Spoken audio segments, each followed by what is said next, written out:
Well, good evening everybody. Raoul, altijd de eerste. Leuk dat je erbij bent, man. Moet je de groetjes doen van Ilse, die is vandaag geweest. Zo.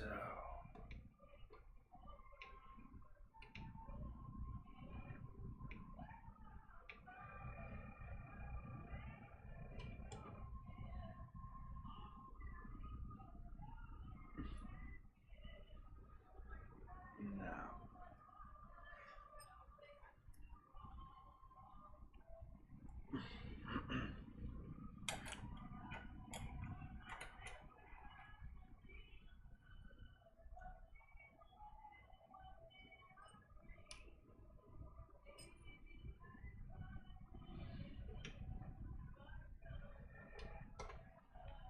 Daar zijn we.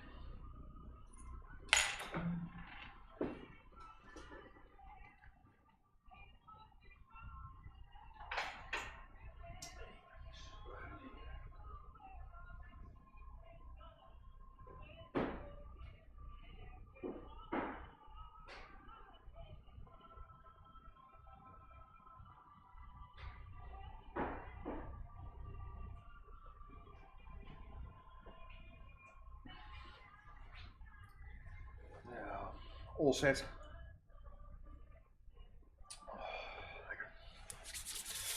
Well, for people who just joined, my name is Kalle Slaap. I'm a watchmaker from the Netherlands, and you're watching live watchmaking here. We started last stream on Tuesday on this Omega Seamaster de Ville mono case, and we cleaned the movement. Het zou heel goed kunnen, Raoul. Nou, dan kunnen jullie samen wat kunnen jullie samen aanwerken. Misschien dat jullie elkaar de eerste week van januari al treffen hier. Zou ook leuk zijn. Yeah, started working on this movement last stream, and hopefully we can assemble it today.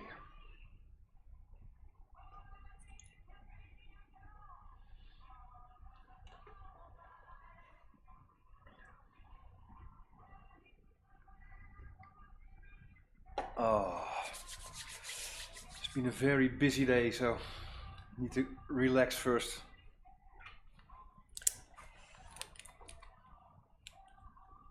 A bit hectic. Hop. Oh, yeah.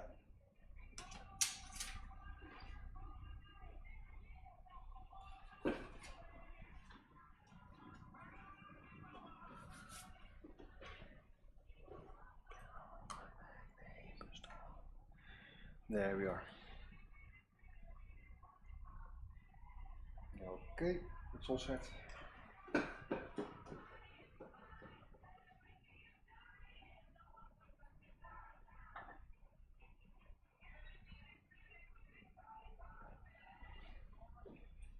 Well, there we are. Most of you watch this stream regularly know this already, but I never do work up front for the movement I do on Twitch. So for me it's an adventure as much as for you guys. I don't know what to expect in the movement we are doing here. So we see and we discover all the wear and tear and faults and defects while doing it here on Twitch. I'm very much in need of coffee. I'm not addicted, but I like it very much. There we are. Well, what do we have?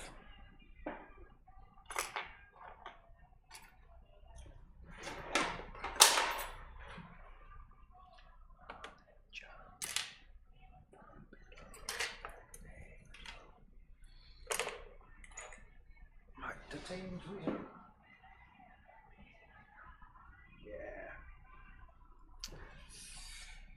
That's it.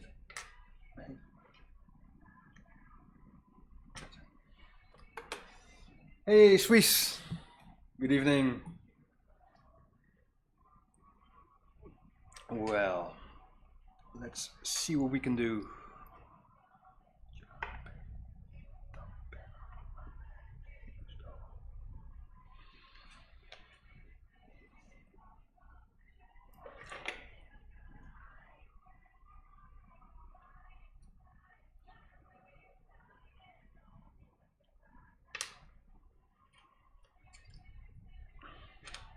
Here's the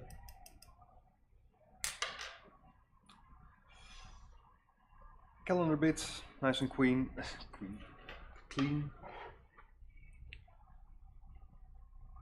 And as ever, we start with the shock system, capstones.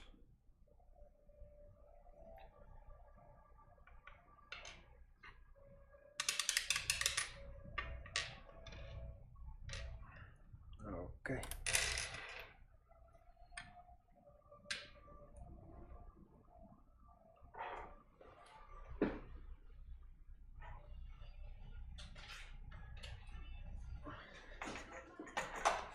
If you have any questions, please don't hesitate to ask them.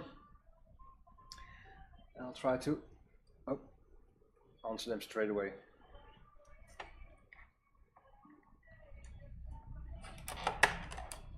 There we are.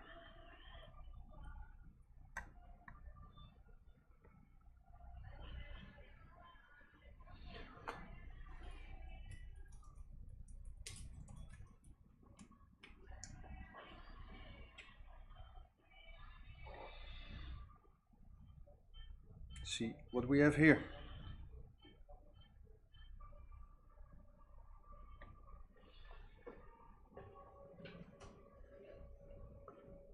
No signal.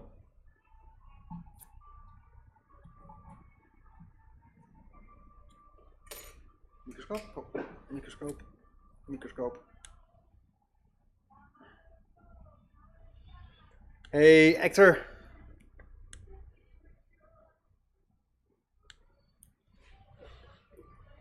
See what is going on with the Let's restart the microscope camera. There we are. Slightly worried for a moment. But no problem. Let's have a look.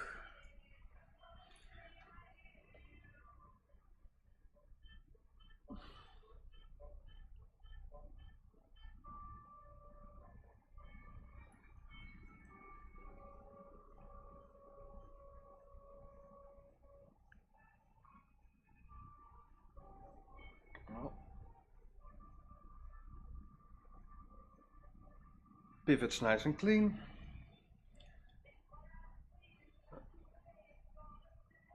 Pellet fork. Well,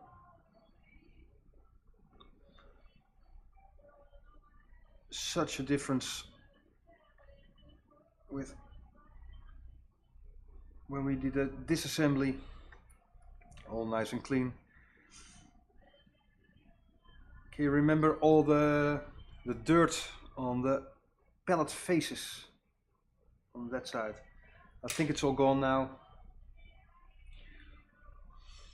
It looked even like a bit of well, it was dried up oil, but even looked a bit greasy, as you can remember.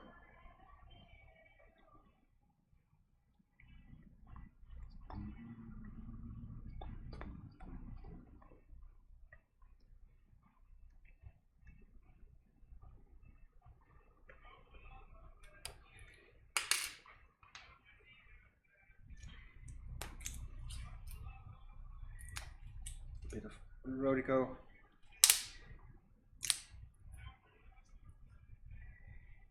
$30 karate. Haven't seen your name in the chat before. Nice of you to follow this this stream. Hi there. If you have any questions, please let me know.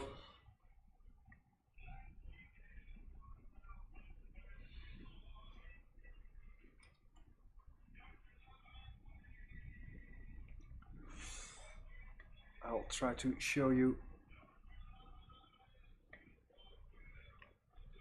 the faces of the pallet fork and show you how nice and clean they are now.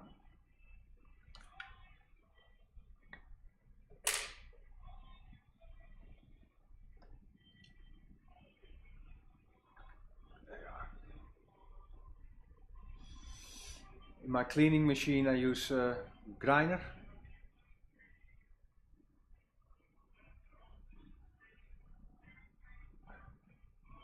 Hey René!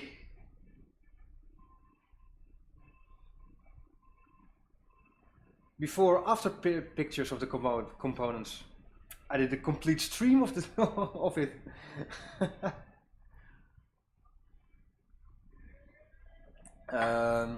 In this stream I don't take the pictures, but you can follow all components, and I'll show you with disassembly the state of the components, and now as compare coffee as a compare I'll show you what they look like now.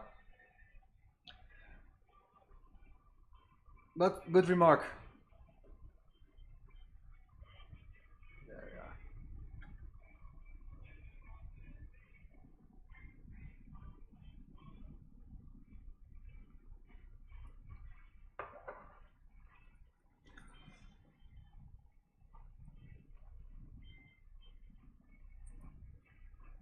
See if I can put in some light. Oh, now you can even see the translucency of the ruby. That is nice.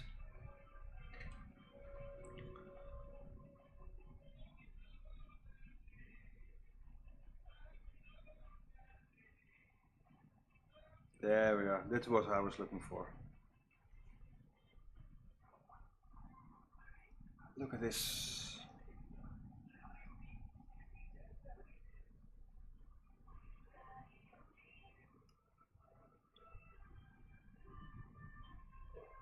Super Sour, good evening.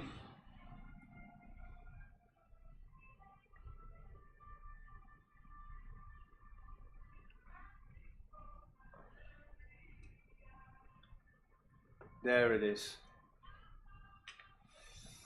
You can even see slight wear from the escape wheel.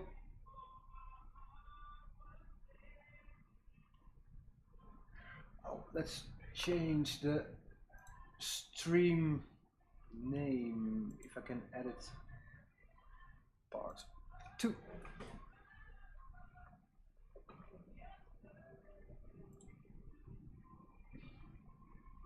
There it is. I changed the stream name for a moment into part 2.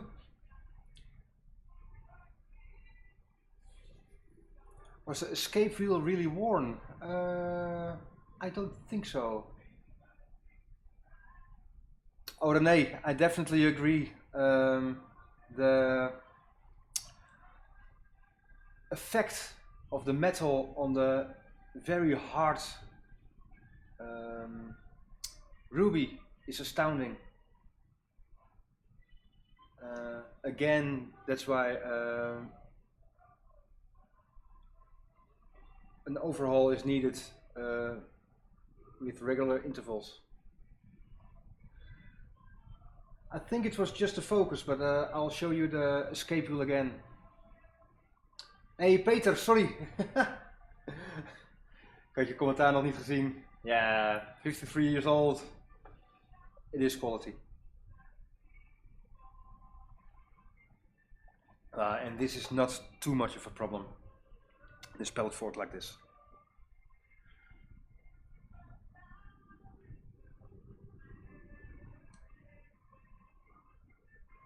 There we are.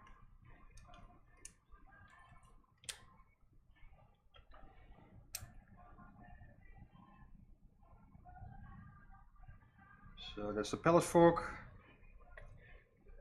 Pivots are nice and clean.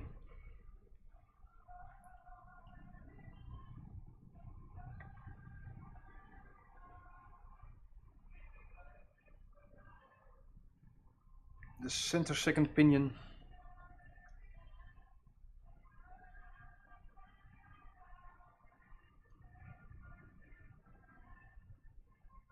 Like new. I use a grinder solution in my cleaning machine, and I'm very happy with the result. It's quite expensive,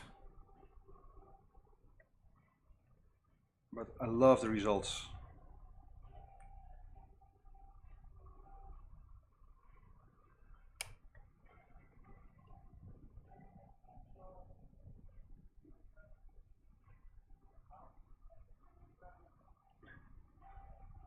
Oh, okay, capture.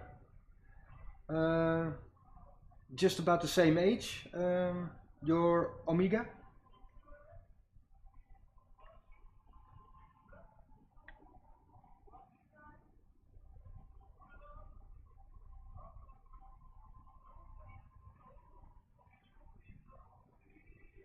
No, it needs to be really clean. Yeah, it's so important.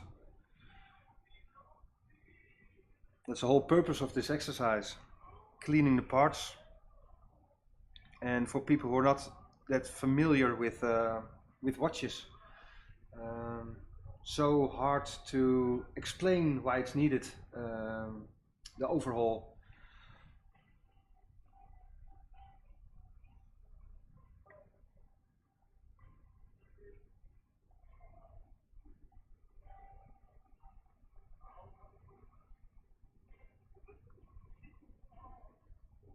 There we are.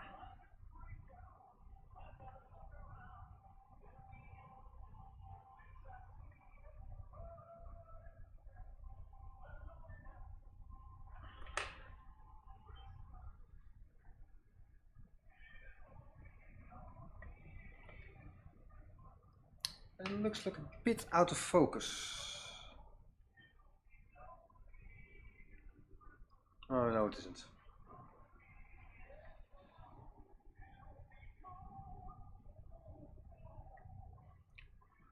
It's spotless.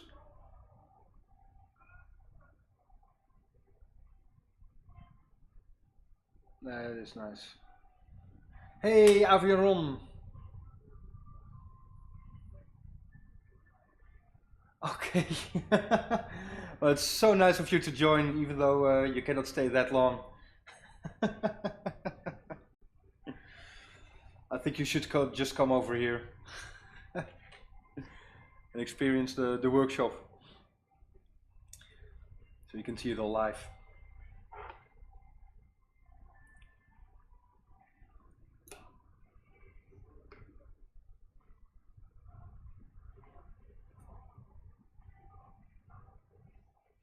Always welcome.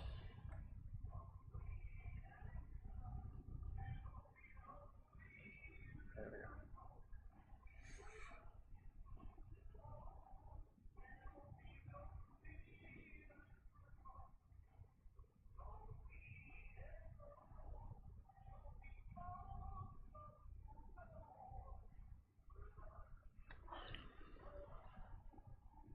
go. Now we oil the capstones.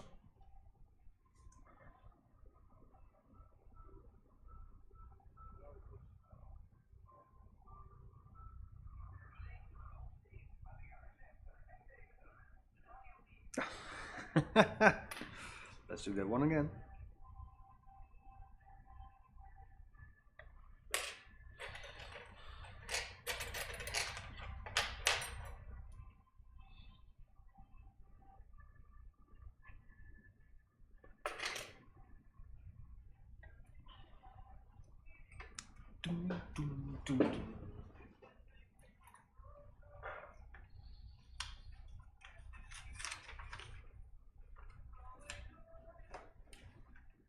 Bit of alcohol.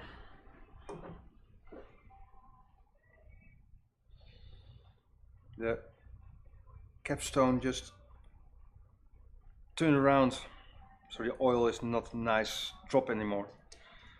So now remove the oil. No, it isn't. The bend in the oiler is not original, but I like it this way. It's easier for the wrist.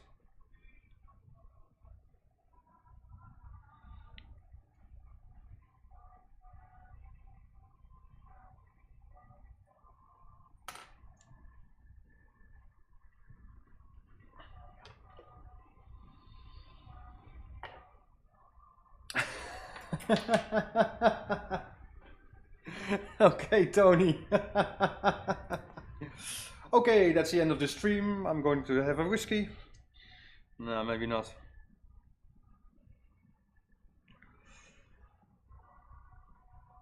The capstone on some blotting paper. Drop of oil to dissolve.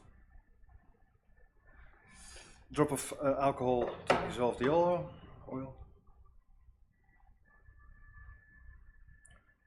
Let it evaporate.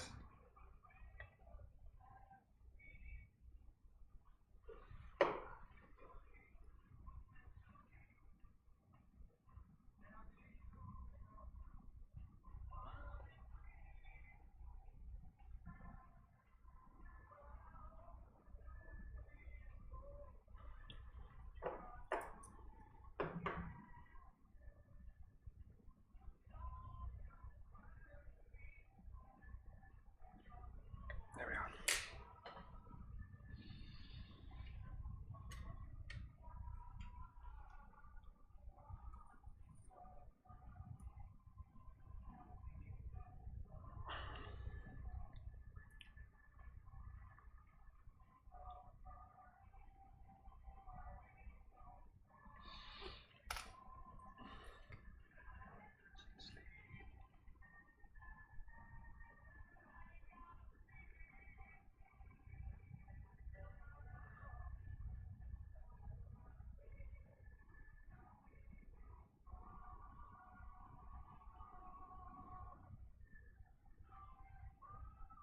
So that's the first. The oil on the capstone makes it stick to the chaton.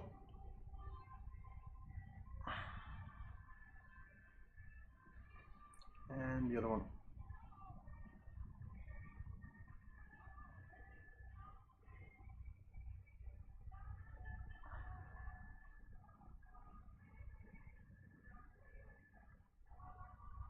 And there we are.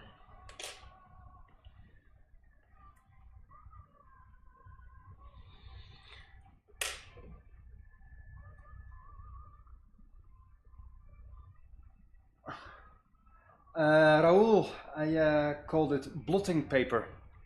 And that's usually what you use for excess ink to take it off. Maar dit was gewoon een post-it. Je hebt papier nodig wat niet, lintvrij papier, dat is het. Wat geen troep achterlaat op het onderdeeltje zelf. Maar die post-it, dat is ook perfect spul, want het neemt heel goed de vloeistof op. En als je dan polijst, blijft er geen stofjes achter. Dus in het Nederlands is het volgens mij lintvrij papier. Maar gewoon een post-it, geen enkel probleem.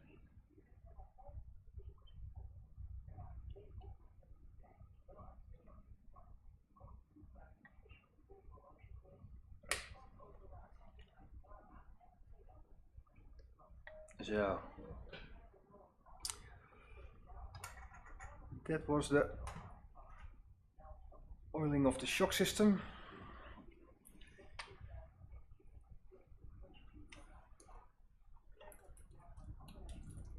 Oh, sorry about that.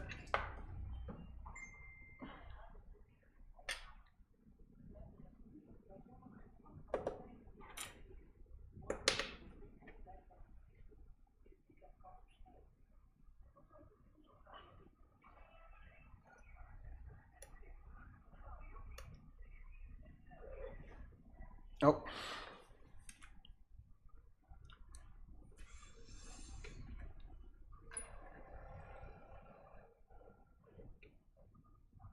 Hey, dude.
Well, everybody, just sit back and relax.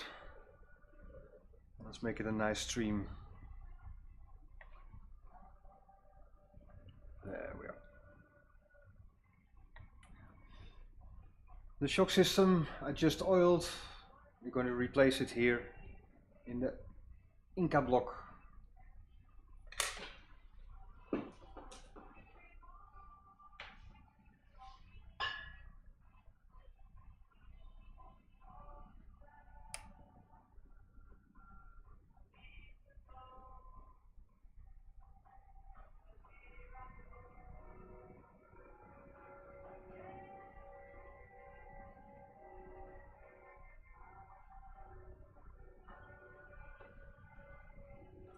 Okay.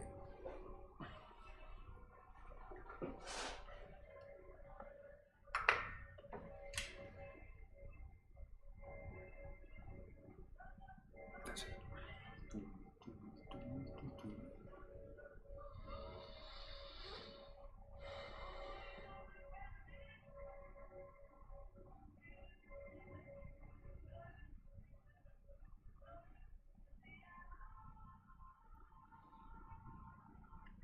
Most of you will probably know, but I use a converted oiler to open these Inca block springs. I flattened the tip and then made a flat side on it, like a club form. And now it's so easy to open the Inca block with no stress.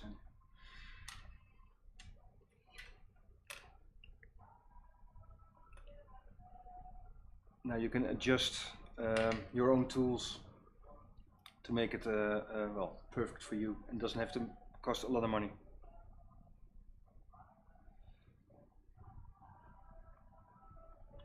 Well, the newly oiled jewel bearing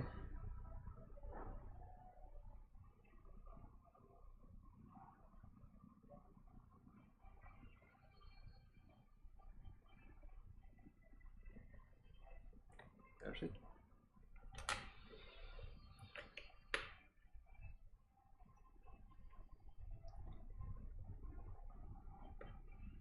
When the movement is now straight from the cleaning machine, and with the completely clean main plate, so no parts in it, just the balance wheel, that's when I like to test it, because having a nice round view around the balance and the hairspring and the pivots, and if you move it a bit, then you can see if the balance is in perfect condition. The end shake, very important. And I love to do it as a test with a complete empty main plate. So nothing is blocking the view or the movement of the balance. Just as an in-between test. And if the balance is okay now, you can just leave it for final assembly. But the in-between tests makes it so much easier for yourself. Then you know all components are in good condition, and you don't have to disassemble anymore.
So that's both sides of the shock system in place.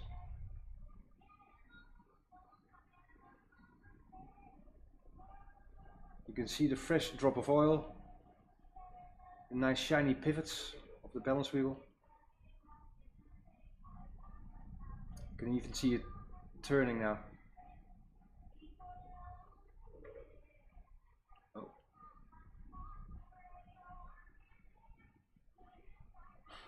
I lost it. There it is.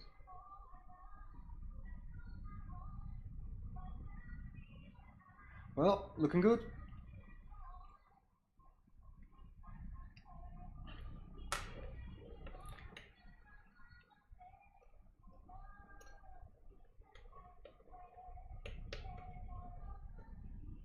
And this is what I was talking about, just the empty main plate with the balance wheel in the shock system. And now you can see the hairspring is centric, and that means that the space in between windings is on one side the same as at the other side, and that is looking good.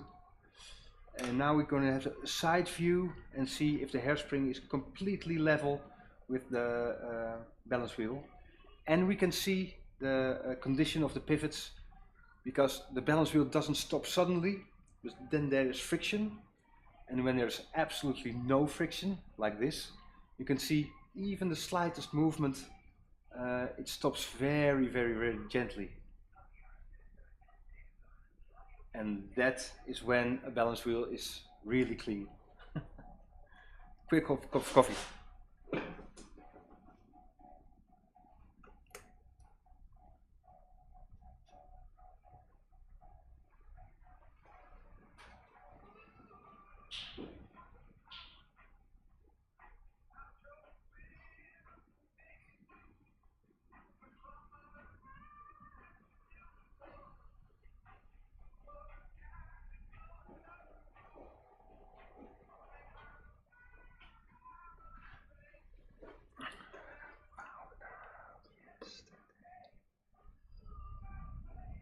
From the other side.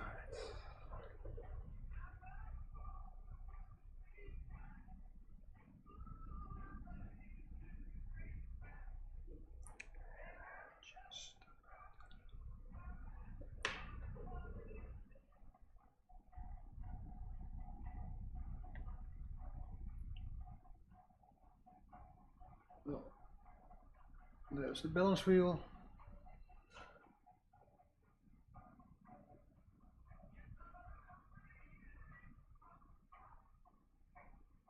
And you can see the hairspring on the left side is a bit lower than the right side on this side.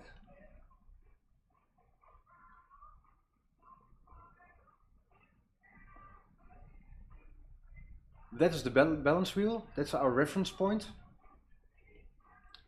And then you see the hairspring isn't perfectly level with this hairspring. Do you see the balance wheel? Do you see it?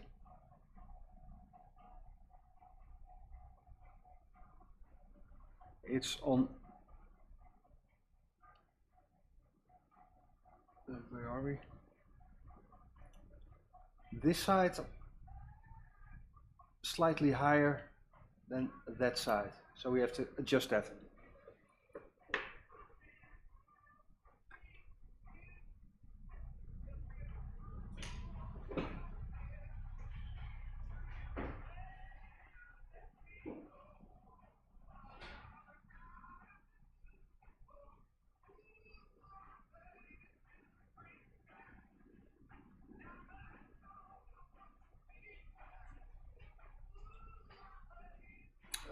There we are.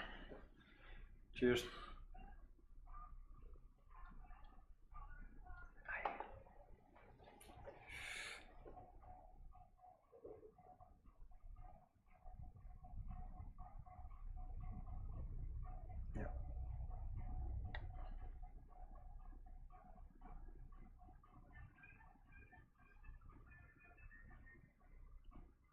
Let's do a slight adjustment.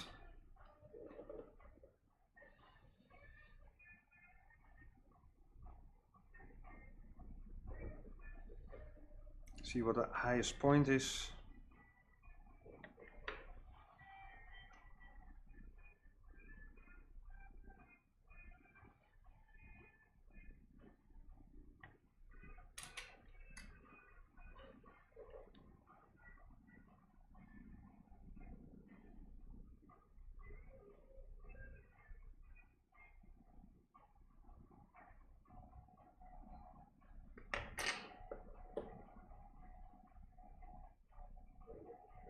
Still a bit needed.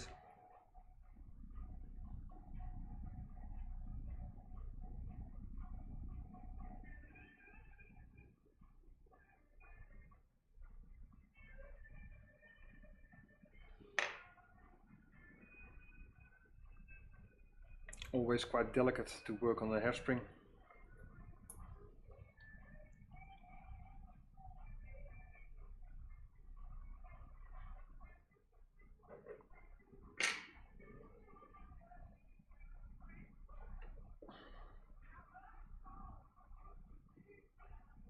Need a bit more.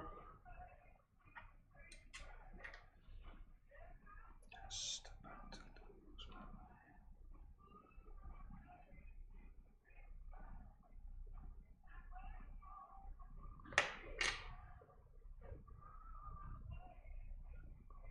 it's getting there. Just a tiny bit more.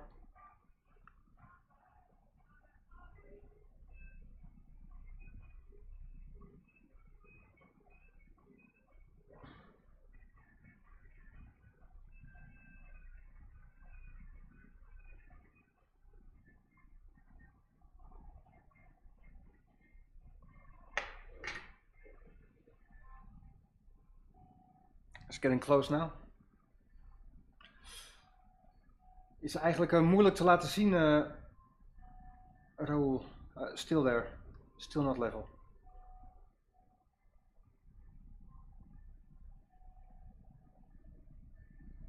You see the left side is still higher than the right side, with this balance wheel as reference.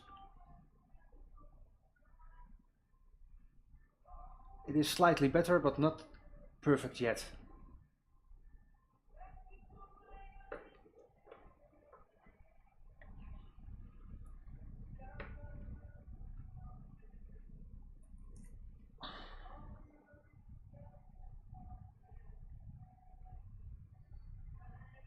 I'll show you in a minute what I'm doing.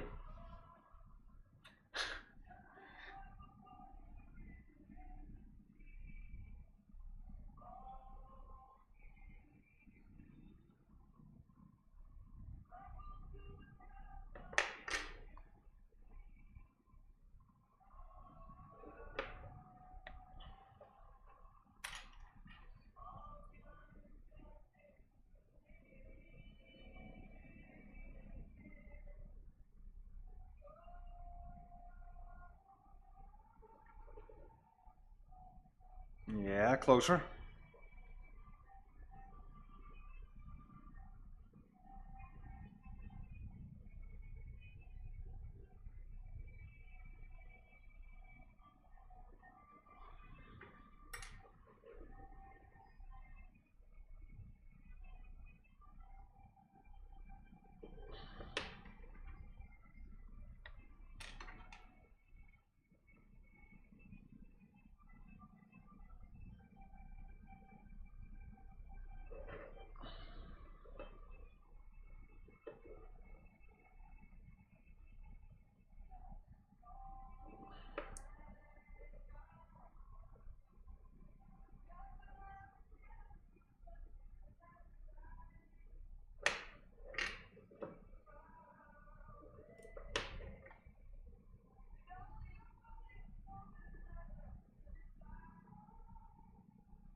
That's it.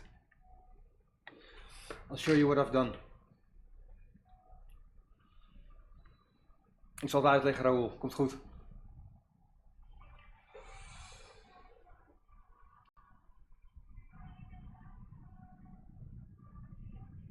Nak Andrea, hi there. Good to see you. I'm just working on the hairspring at the moment, and I'll show you what I've done.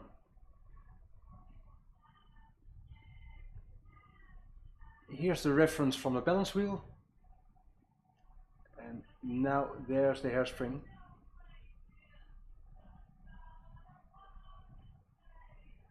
I'm very well, thank you. You see, the hairspring now is exactly level with the balance wheel.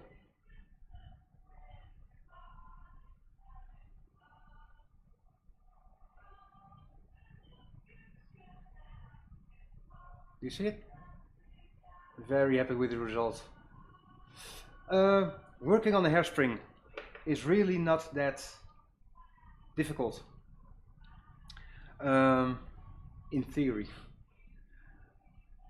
It is very delicate, the material, especially if they're blue, as in pocket watches. It's from carbon steel, and you can bend it, well, 3-4 times in the same area, and then it breaks, it snaps. But I'll show you, give you some tips on hairspring adjustment.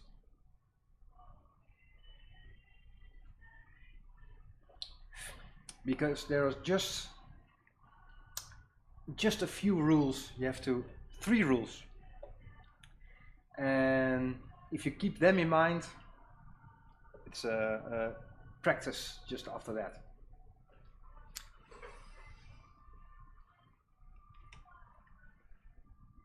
And I'll show you. If you don't mind the side step.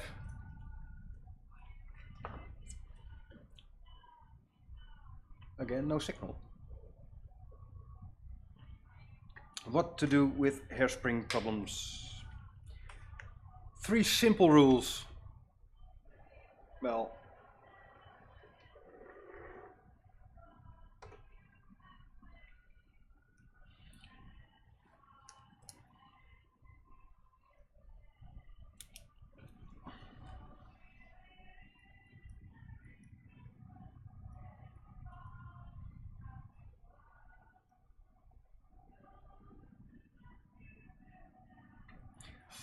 hairspring adjustments.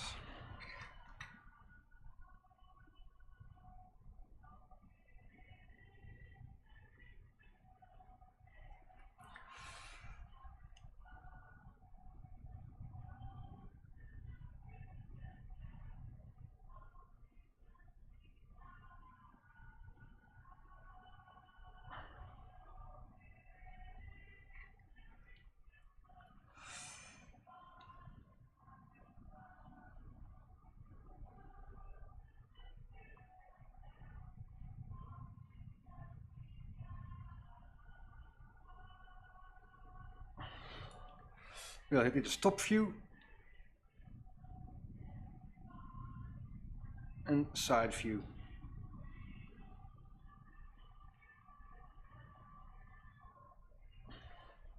Well, that makes sense, right? The hairspring, the Archimedal hairspring, Archimedes spiraal.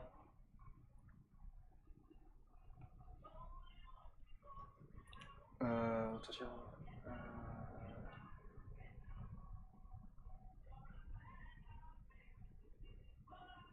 Yeah, leave that for a moment. What we like to see is that it's cylindrical, so the middle of the hairspring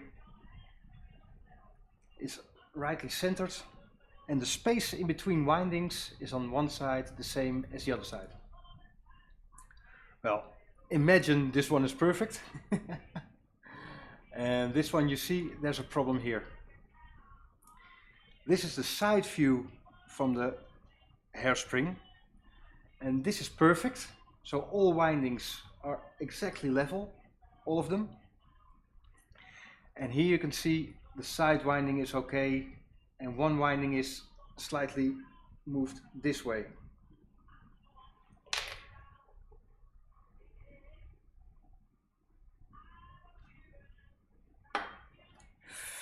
So the 4 rules you have to take into account. I know there were 3 just a minute ago, but 1.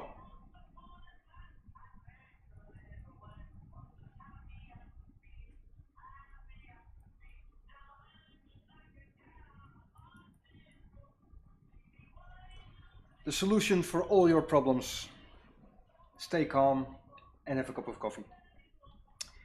If you want to rush this or do it under stress, there is I'll answer your question in a minute, Nakandrea. Coffee is the answer. That's why I didn't show you the manipulating of the hairspring under the microscope just a minute ago.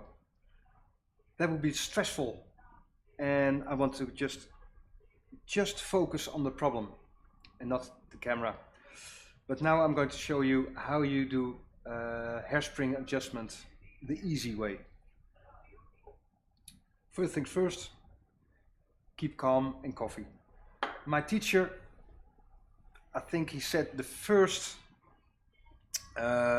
class we had, it's easy. Just follow the rules and the rest is just practice. My teacher told me many years ago, the first lesson, mechanics doesn't know any emotion. That moonshine solves different problems.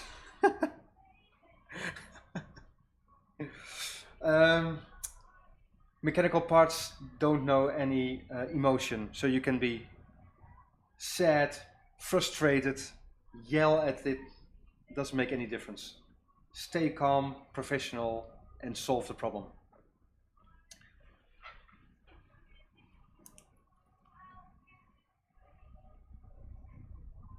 If we work on this, a White Russian,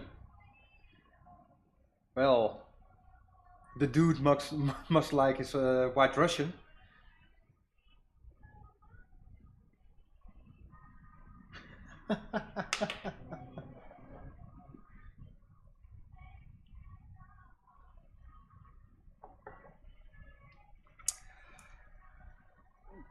You first want to have it flat, like this.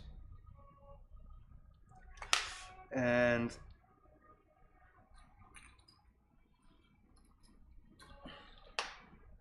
I will show you using this.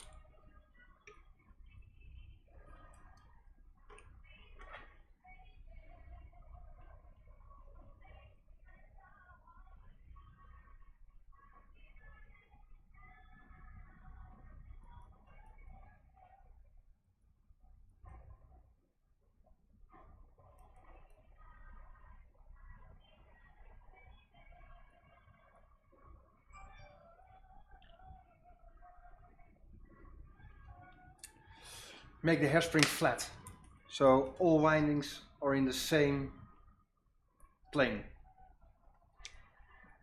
And that is very easy. If you think of this as a hairspring, when I mean make it flat, you mean that it isn't like this, but all windings are in the same plane, like this. Well, easy enough, right? Again, if you have any questions, please let me know. And if I show you like this, it is really easy, because if there's a high point or a low point like this,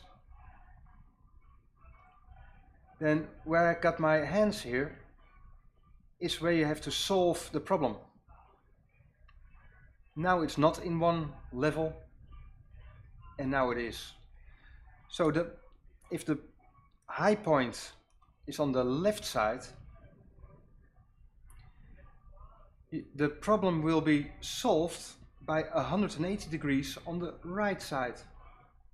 You see, this side is where the problem is now. Look, Andrea, thank you for hosting. You have to solve the problem 180 degrees.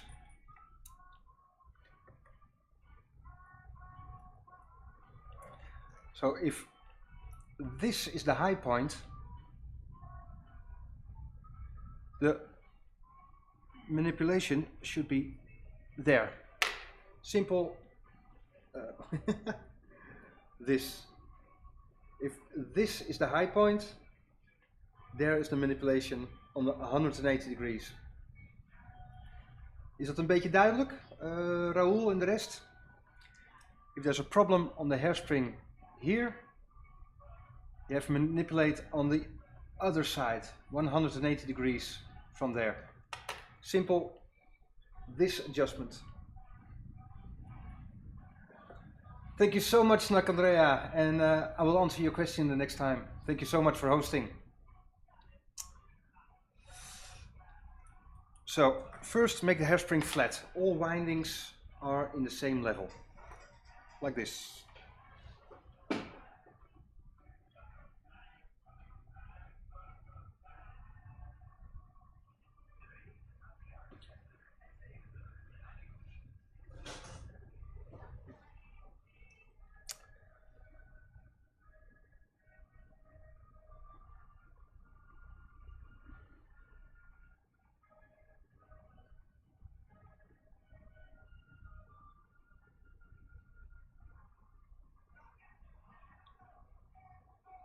Well,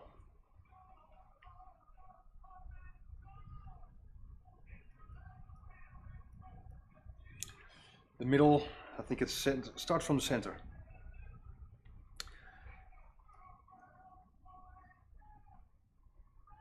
Als de hele veer, ja, kom ik straks aan, Raoul. Ja, goeie toevoeging, dankjewel. So, when it's flat, like this,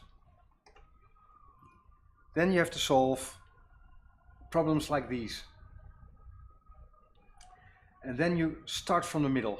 So, the middle, everything is okay, everything is okay, everything is okay. There is the problem, right?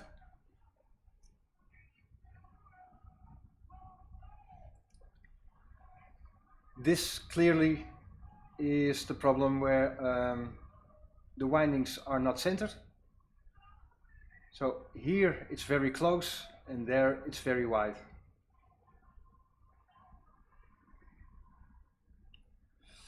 So start from the center. If it's okay, and just clinically look where the problem is. There.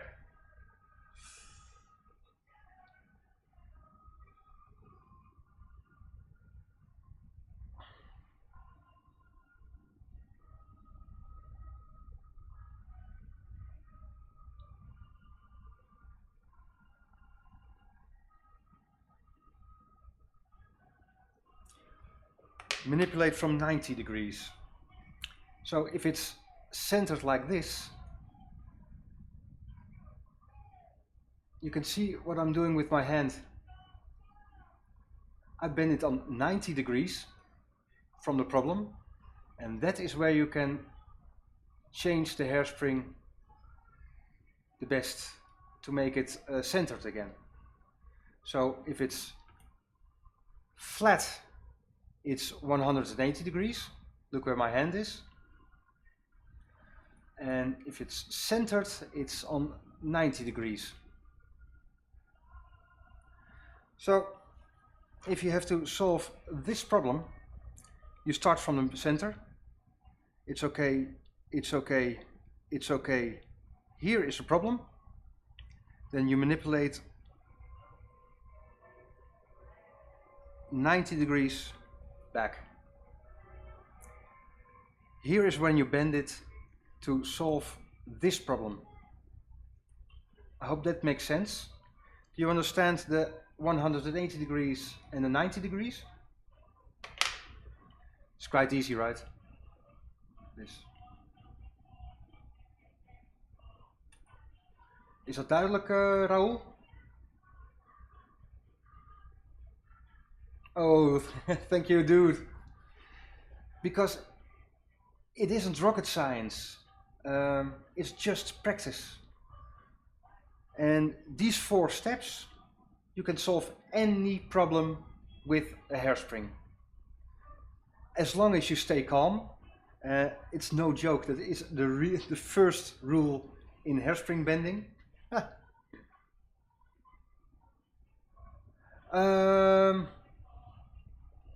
Excellent question, Raoul. Yeah, Raoul had made just an excellent comment. How do you manipulate if it's underneath the bridge or a cock? No, not a cock. Cock. Hairspring manipulation, you always have to take off the hairspring from the bridge, because then nothing is pushing the hairspring in one direction.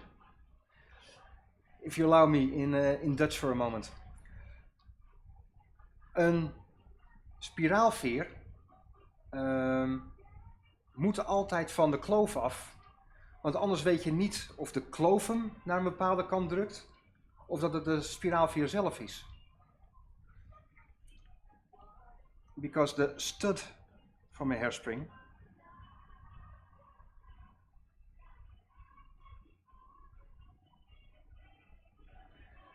this is the end stud,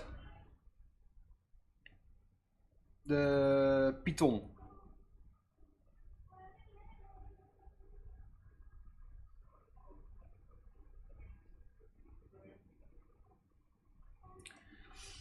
And that is always secured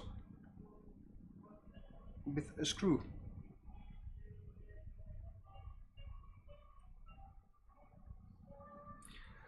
And with an end stud there's always some indentation, so it's set. So if the end of the hairspring is still in the bridge or the stud holder, this screw can put it to one side or not. Dus als hij op de kloof zit, weet je nooit of de pitonschroef hem scheef duwt of dat het de veer zelf is. Dus je moet altijd de spiraalveer van de kloof afhalen. Dan is er niks wat hem een kant op kan duwen. En dan weet je dus of de spiraalveer goed is of dat je alleen dit stukje moet doen.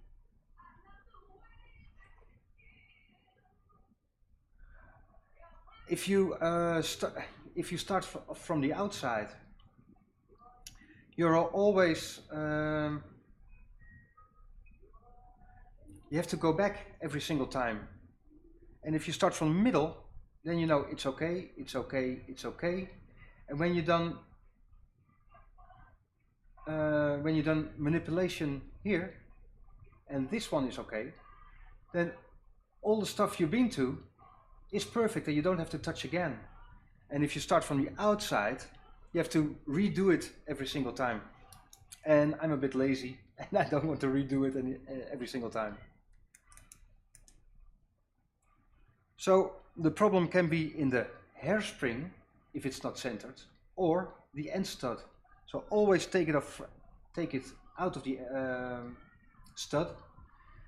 I prefer to even take it off from the balance wheel, the balance staff.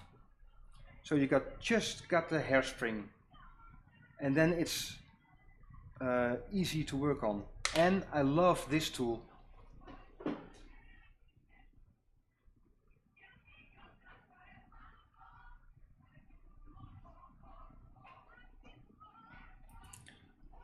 It's very inexpensive.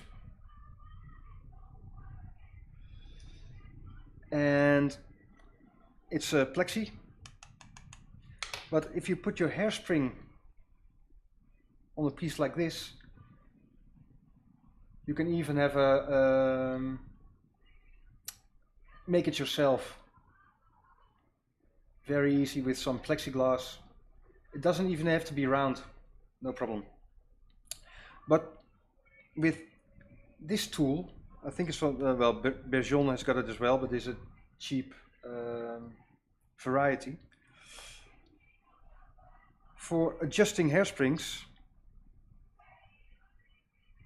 I've got this number 6.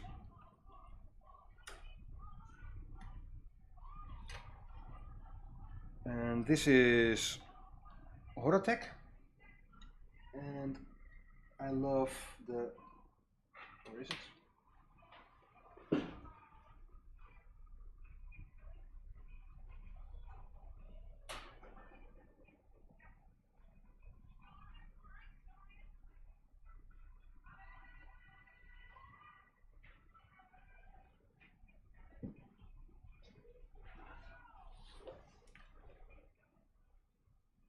Well, don't see them now, but I've got the Bergeon ones as well, and they are even more pointed. I must be here somewhere.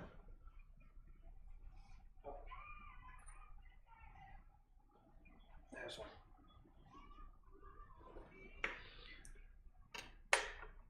There's the Dumont.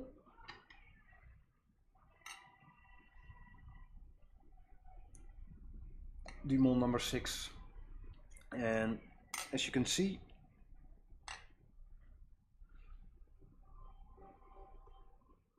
and this is the difference in between quality. These tips are thinner than these. That's Dumont and that's Horotec. And they have to go in between the windings, and especially from a women's movement, a smaller movement. These are so much nicer. And why this strange shape? Because when you work on a hairspring, you would like to bend it, and now you still got a top view. Makes sense, right? So it's easier to work on it. And mostly I use the number 6 to hold the hairspring. And if you use the oiler, and I've got a broken oiler, it's a bit shorter, but hasn't got too much, well, you can't bend it too easily. It's nice to, well, move the hairspring like this, instead of just bending it like this. It's so much more delicate, and you don't have one point where you bend it. So especially with antique hairsprings, it's so much easier to work like this. Well, any more questions? A bit of a sidestep, but nice to explain. Well, I think you guys know the 180 degrees now and the 90 degrees rule. Manipulate it like this, or just on 90 degrees. Should be okay. And as long as you follow these 4 rules, and number 1 is really important, no joke. Every hairspring problem is the same. Because if you just make it flat, start from the center, and then you'll see each problem one at a time. You start at the center, it's okay, it's okay, it's okay. Oh, there's a problem. 90 degrees back, manipulate. It's okay, it's okay, it's okay. So and then it's just practice. Whenever you got a free moment, pick up a hairspring and bend it. And what I think is very important is destructive testing. See how far you can go with a hairspring until it breaks. So break a couple of hairsprings. Otherwise you never know how far you can go. So I'm really advocating destructive testing. See how far you can go until it breaks. So you have to break some stuff before you know the outer limits of the material.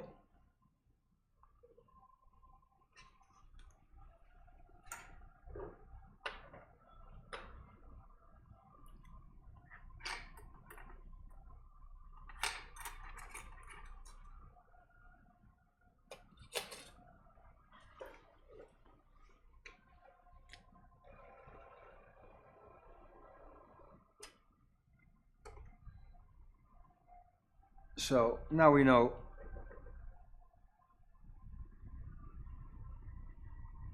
Ah, leuk Peter. Leuk. Simpele regeltjes, maar het geeft je wat houvast. Anders word je helemaal gek van een balansveer. Ja, het is al klein en het is al priegelig. En als je niet weet waar je moet beginnen, dan word je helemaal knettergek. Ik ook. So now we know there's no friction because the balance wheel is still slightly moving, so no friction whatsoever.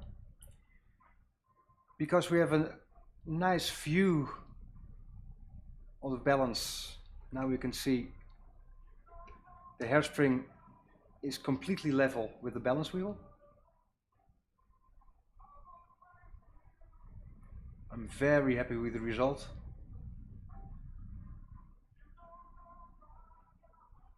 The pivots are okay. If you got a bent pivot like this, you see it directly in here. And all these small tests, like the moving of the balance like this, make sure that quite a few problems aren't there. So pivots are okay, there's not too much tension. The end shake of the balance wheel is okay, because if there's not enough end shake, it will never move like this. You can check the oil, you can check the hairspring, well, everything is okay now. And do it like this, but like that as well. That's why there are always holes in the main plate, so you can do these tests. And now you don't have to worry about the balance wheel and the hairspring. You just put them away until the absolute last moment of assembly, and you don't have to think about this again.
wrong one.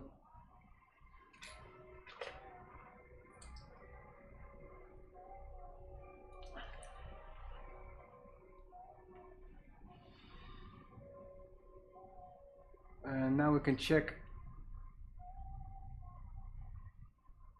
Oh, wait a minute. I just remembered the backlights.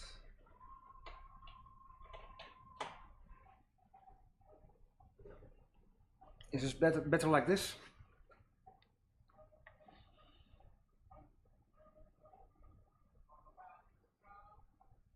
The interference is still horrible.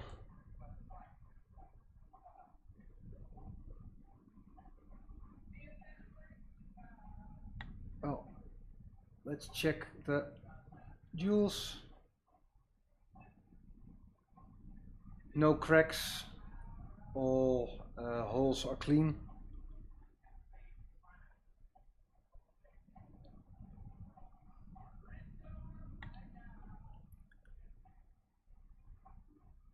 And for me, these checks are so important because that eliminates faults that can be inside the movement. So that's why I always use, well, take my time in all checks in between assembly or before assembly.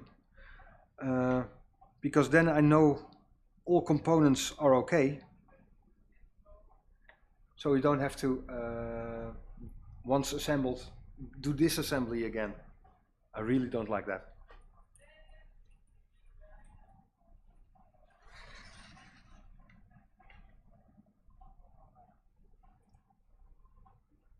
Well, we did a test with the hairspring and the balance. And now do the same test with the other main component for the watch movement, and that's the barrel. Check if all teeth are okay.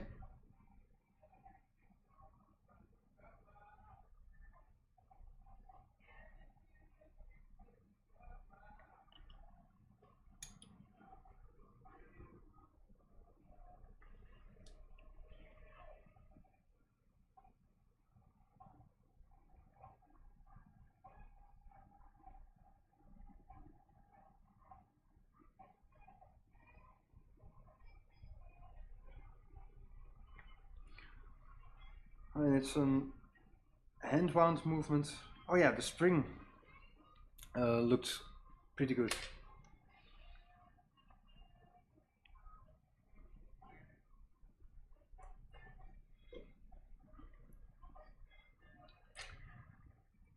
This hairspring, well, looks in perfect condition.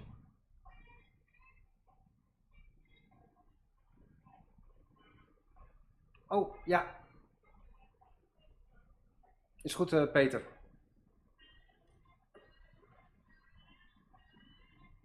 There we are.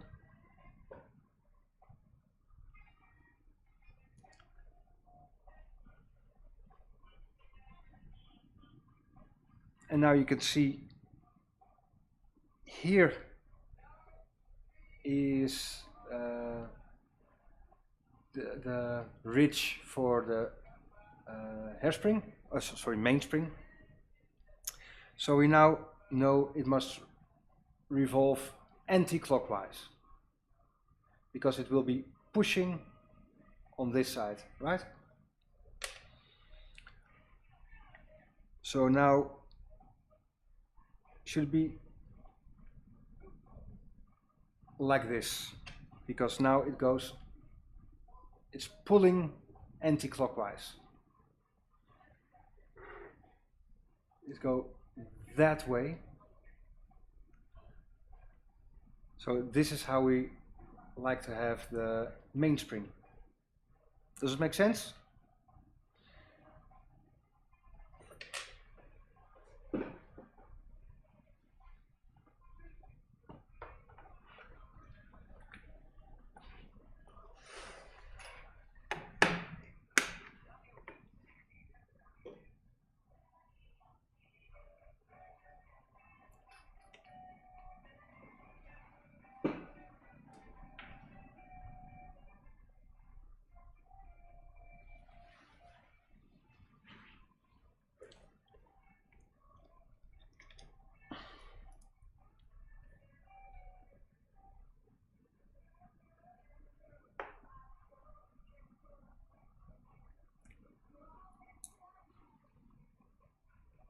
number 7.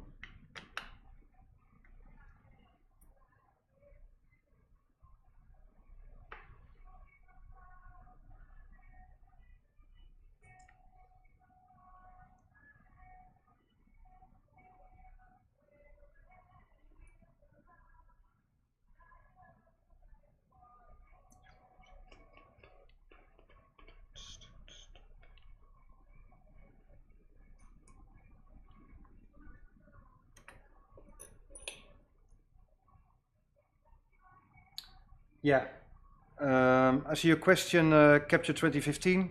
Zeker, Peter.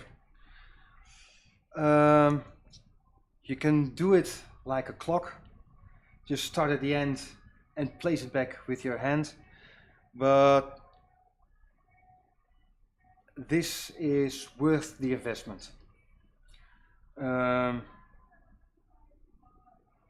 Especially with the heavier springs or even the smaller springs from a lady's watch, you don't want to do it by hand.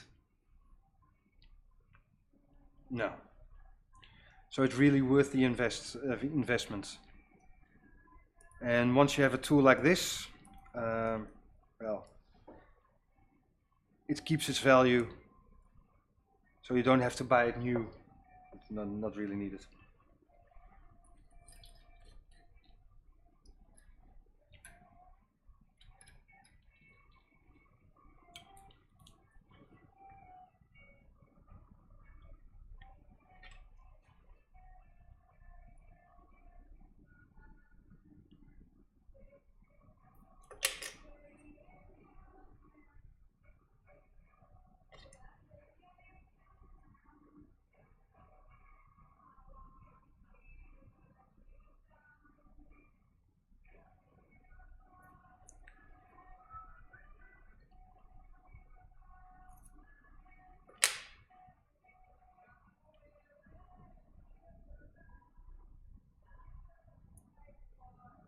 There it is.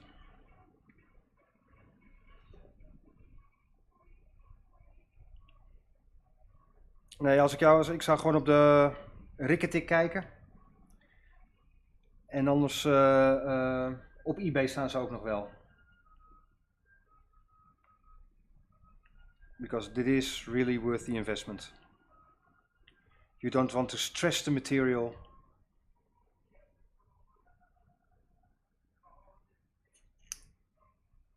And it's just nice in a controlled way.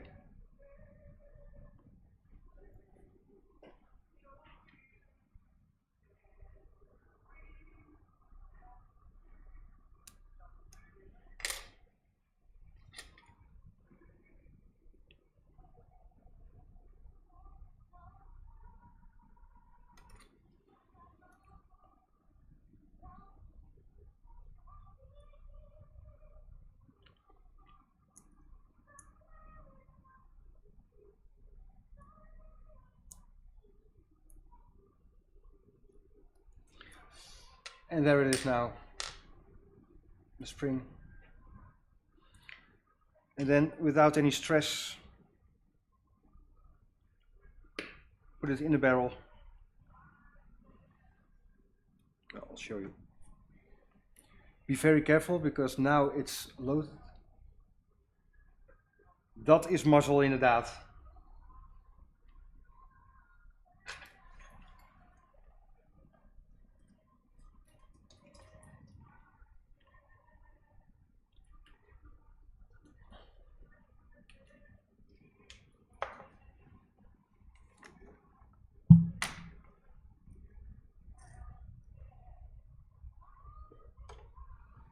See if I can show it like this. Now I've got the hairspring in there with a special tool. And now I'm going to place it in the barrel.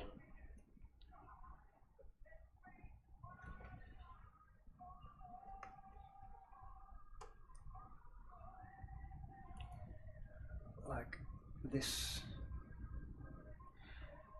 Be careful because once you push this, the spring will be released. So place it inside the barrel, like this. It's now inside the barrel.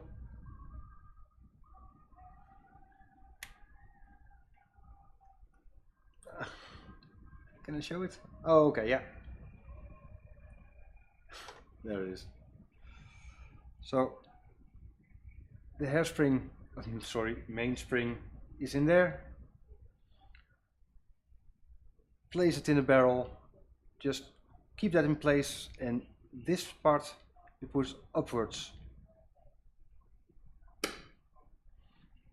And then it's released inside the barrel.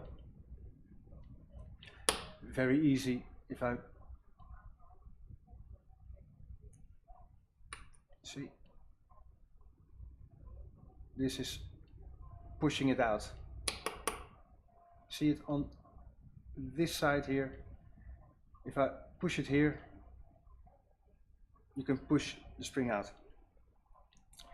So without stressing the material or too much hassle, it's well worth getting a few of these.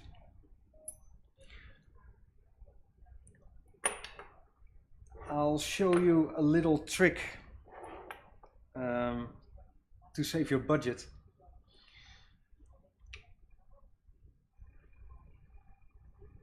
There are two variations of this. The red dot, and you've got the blue dot as well.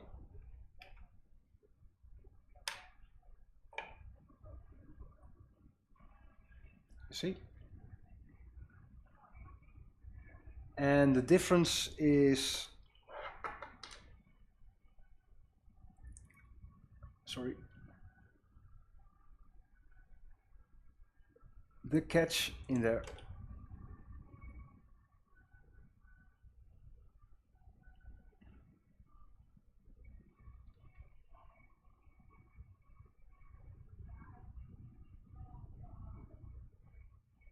It's hard to show you.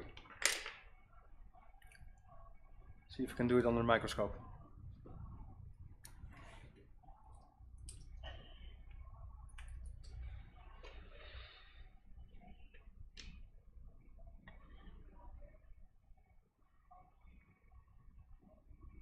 Yeah.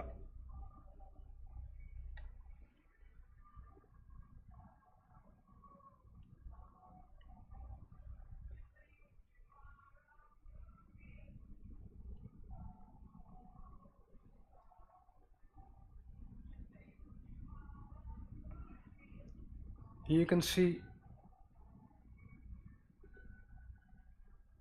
it's very hard to see. Maybe like this. Yeah. It's all about this piece over here. Now it's the flat side is on this side, and here we have the red dot, and you can see it's facing the other side.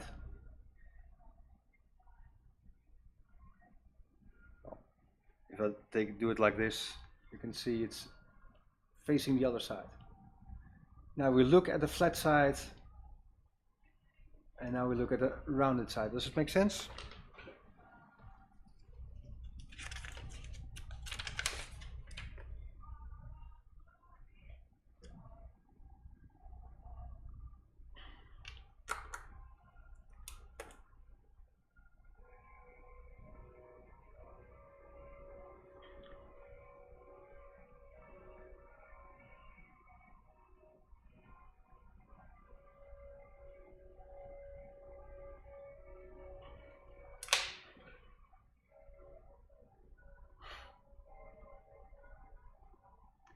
Well,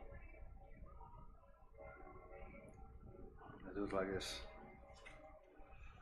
Now you can see the difference. With this, it's moving that way, and this one is moving that way. Because it's pulling the spring, so the flat side is where it pulls, right? Well, that's the difference between the red and the blue dot on your winder. But there's a workaround.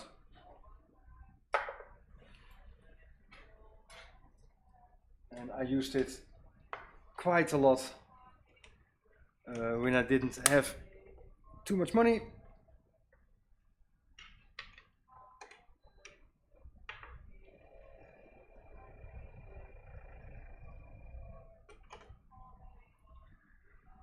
So if you have only, say, the red dot and it moves like this, but you like to move it the other way around, because you never know if it's clockwise or anti-clockwise in a barrel. The nifty workaround, and I really do like tricks like this. If you just got the wrong one, just use it. But in a smaller one, they always comes in sets. So if you use the smaller one, if it's the wrong way around, do it like this, then place it in the bigger one that fits the barrel, and plop. And now you turn it around, and then the one that fits in the barrel, you can use it, and then you don't need two sets. Does that make sense? You are flipping around the mainspring using this little trick. I hope that makes sense for you guys, otherwise I'll tell it again.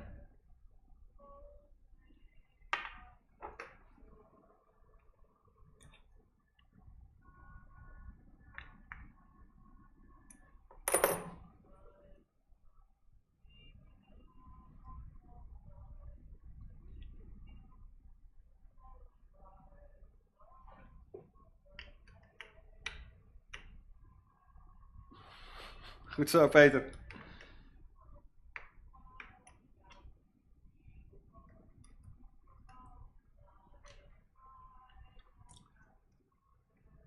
Well, this one is from Bergeon.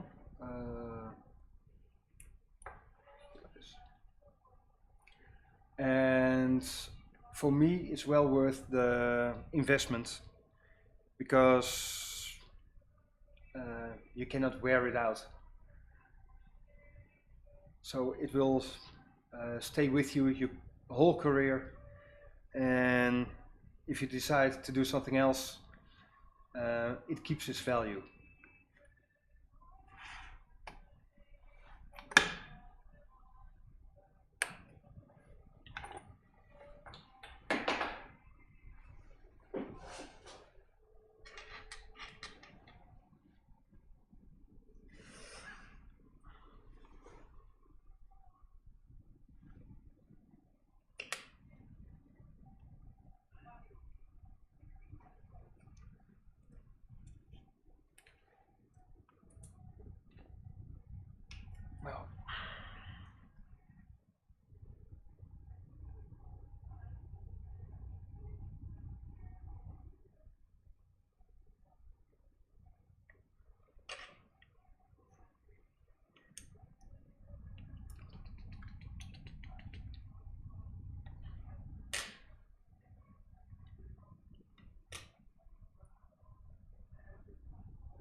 Well, this is a bearing as well.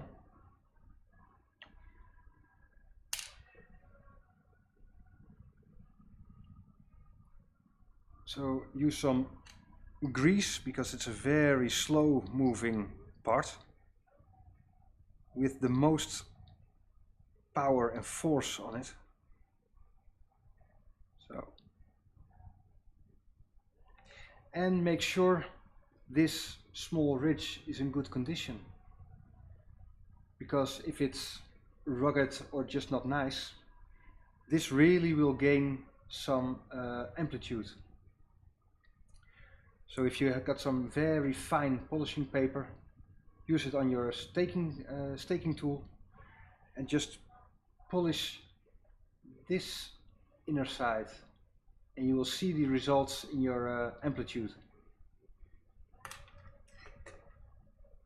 Because it's simply just a bearing.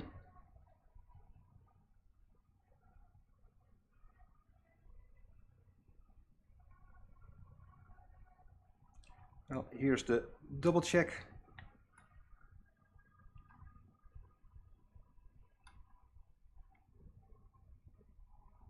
With the catch. Here the flat side. So it's pulling it that way anti-clockwise. So far so good.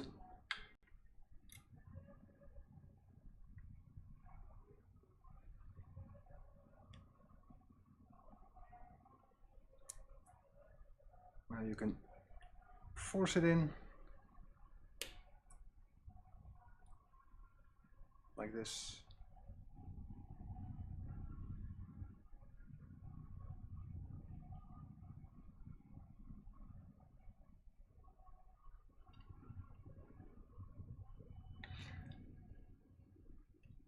Now it's inside the mainspring.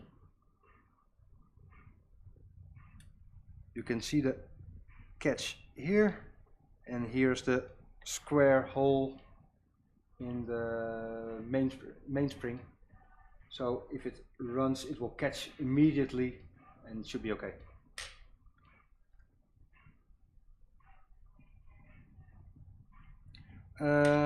Well, we just cleaned the spring. And I know if you use a modern spring or a new one, they're already pre-lubricated. But I just like a tiny drop of HP 1300 on the hairspring. And a teacher of mine said when watchmakers talk about lubrication, that's when they become creepy. Every watchmaker's got his own ideas for lubrication. But because of the windings sliding against each other, especially on this hand-wound movement, I like it just a tiny bit of lubrication. It goes so much smoother. So tiny 2 drops of HP 1300, and they set in the hairspring, and it will just lubricate itself.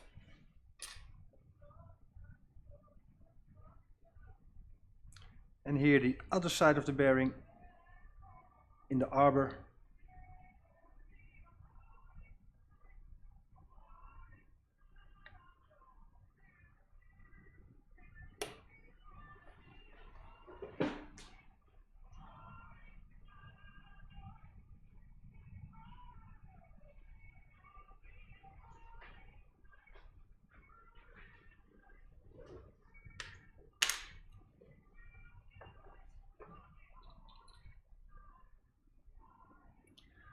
With the small tool for closing the barrel.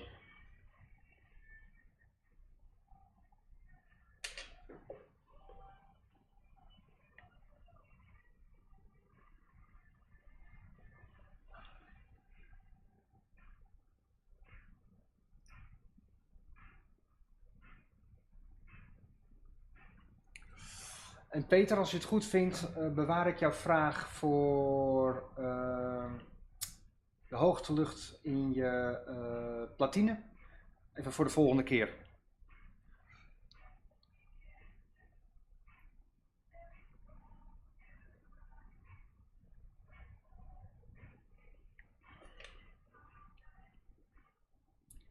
Well, you can see from the sides, this is a bit conical.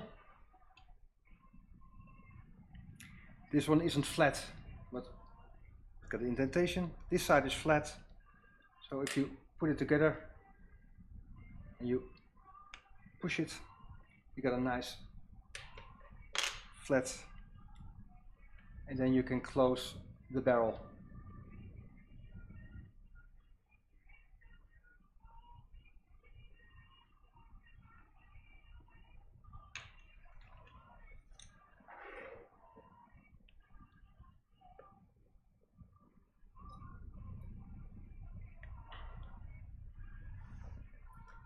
And just as a quick test,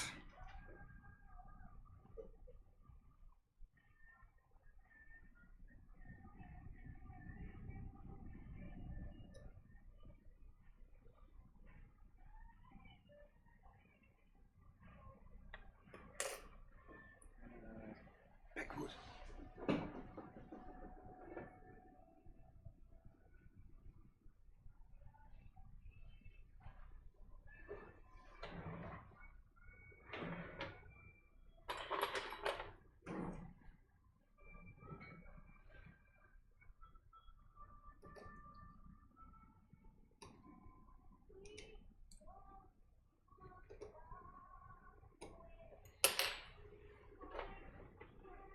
Now I adjust a bit of backwood, and now it's the perfect way to check the end shake. Oh, sorry. End shake of the barrel. That's the best way to feel if there's enough end shake in the barrel. I haven't encountered a better way to check it. A very dear friend, watchmaker, taught me this trick. He always used at Rolex, and I've been using it with every single watch I've done since. So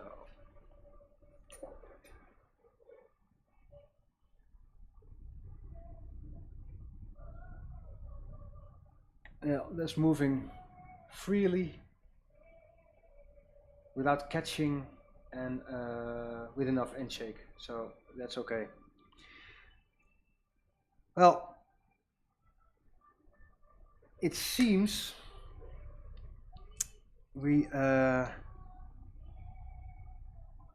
been working for quite some time now on this movement, and we haven't done anything because it is still een empty main plate. Ja, zeker Raoul. Zeker. Heel veel van Hans geleerd. Schat van een man.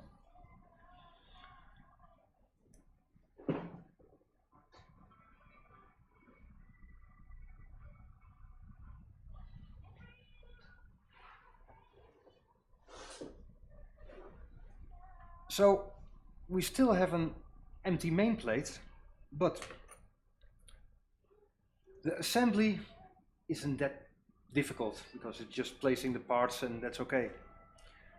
But the tests and inspections you do before the assembly, that makes life easy for yourself, because now we know we've done a test with the balance wheel, that one, and we know the pivots are okay, the hairspring is okay, shock system, all tested. Don't have to think about it again. We've tested all bearings visually. We saw they are all in one plane. So the gear train will not catch. Oh, leuk. Mooi. So we checked all the bearings, if they're nice and clean, if they're not cracked, if they're plain. We have checked the barrel with the bearing faces, the hairspring and the mainspring. We check the end shake. So once we are going to do the checking it twice, install it once. Very good, Renee. That's it. Couldn't have put it better. And you don't have to, you isolate every single part. So you know if there's a problem, exactly where the problem is. That's it for tonight, because I'm very tired after a very intense day. Well, even though we got nothing to show for it, we've done quite a bit of work.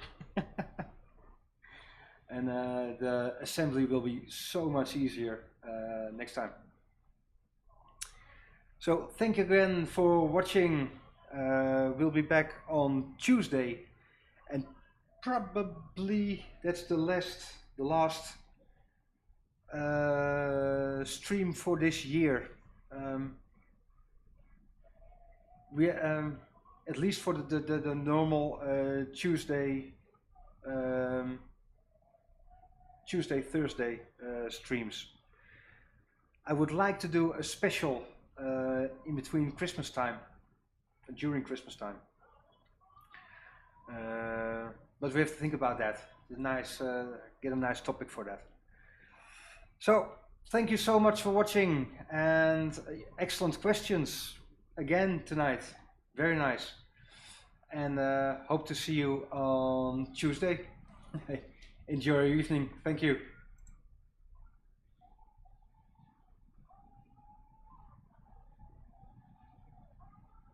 Dankjewel René. En tot de volgende keer Peter. Hey, see you soon. Bye bye.